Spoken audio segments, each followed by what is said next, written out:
pranic food, positive pranic food, negative pranic food and zero pranic food. Positive prana means it adds a certain pranic energy to the system when you consume. Negative prana takes away energy from the system. Zero neither adds nor takes away, it's eaten for taste and lethargy. Yeah, people like lethargy, you don't know. Yes, a whole lot of people are telling me, we enjoy sleep. Nobody can enjoy sleep. If you're enjoying sleep, you're not sleeping. You may enjoy restfulness, you may enjoy the after effect of good sleep, that's different. You enjoy restfulness, you cannot enjoy sleep, you fix this in your head. Yes or no? Restfulness must for a human being, because rest is the basis of all activity. If there is no restfulness in you, you are not capable of dynamic activity. Yes or no? If you're not rested, can you be active? No. Rest is the basis of all activity. Rest is one thing, sleep is another thing. You must differentiate between the two. Sleep is a certain inertia. The difference between life and death is just this. Life is a dynamic process of the energy. Death is an inertia state of the energy. Sleep is playing between the two. The more you practice that, unknowingly you're inviting death. If you slept for 8 hours a day, you're inviting death 20 years earlier or 30 years earlier than what it should have come. If you eat positive pranic food, energy will reverberate in a dynamic way. If you eat negative pranic food, it takes away energy and causes certain deviations in energy. If you eat zero pranic, it brings lethargy and maybe you can eat it for taste to some extent. We'll look at this classification, what are the foods which fall under this. There's no need to look at the positive because a whole lot of them are positive, I can't produce the list.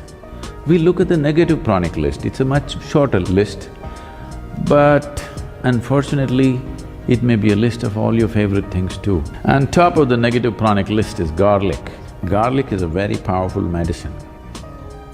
But it's one thing to consume something as a medicine and it's an entirely different thing to consume it as a daily food substance. It has many medicinal qualities. In Ayurveda and Siddha, we use garlic in a very powerful way for specific ailments. But now your logic is, every day if I pop whatever medicine I can, I will be healthy. In Ayurveda, we say like this, every root, every leaf found on this planet has some medicinal quality. It's just that only a few we have learned how to use, others we are yet to learn how to use. Otherwise, every one of them has some medicinal quality if we are willing to pay attention and learn how to use them. So now if you want to be healthy, what you do is, anyway it's fall time, there's a lot of leaf.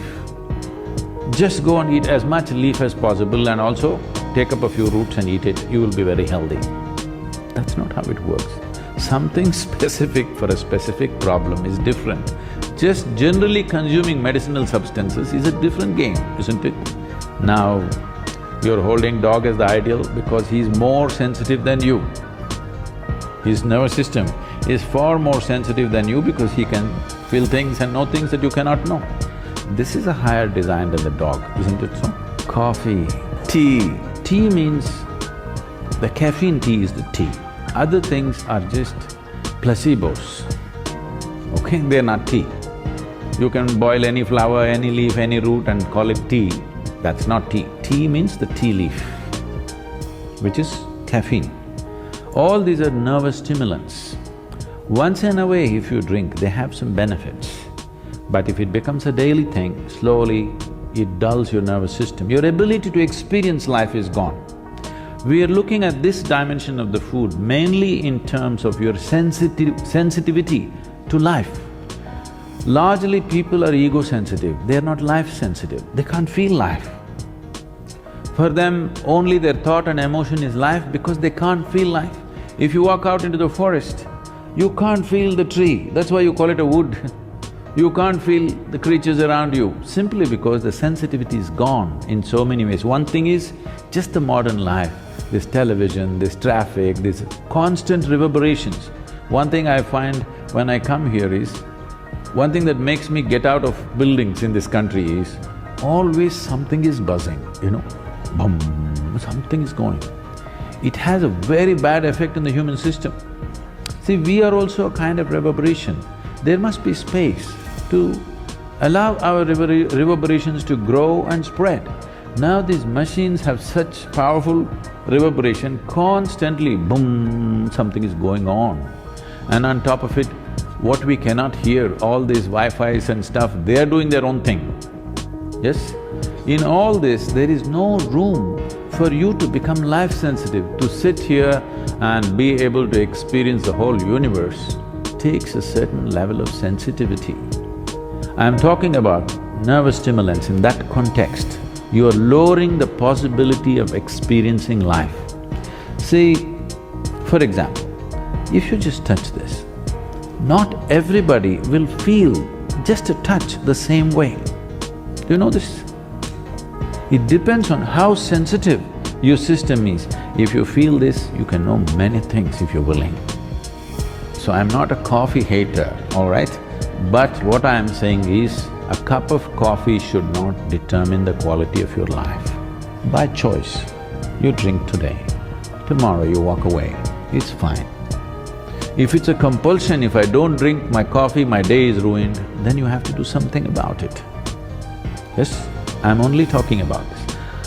The only parameter is, are you moving towards freedom or are you getting enslaved in some way? With a cup of liquid, you shouldn't get enslaved. Yes, with just about anything, you're getting tangled up. I'm saying do everything by choice, then there's no problem. If you do it by choice, you know when to start, when to stop, isn't it? If you do it by compulsion, what you start, you cannot stop. This is the whole problem. It's not like you become a fanatic, I don't eat this, I don't eat that, I eat this, I don't eat that. Don't become a food fanatic. It's just that eat by choice. Every meal must be by choice. Not that you've decided, this is what you will eat and this is what you will not eat. Don't make food into religion, it is not. It is a choice, and the choice should be according to the needs of the body, not according to social needs, not according to cultural needs, according to the needs of this body, isn't it?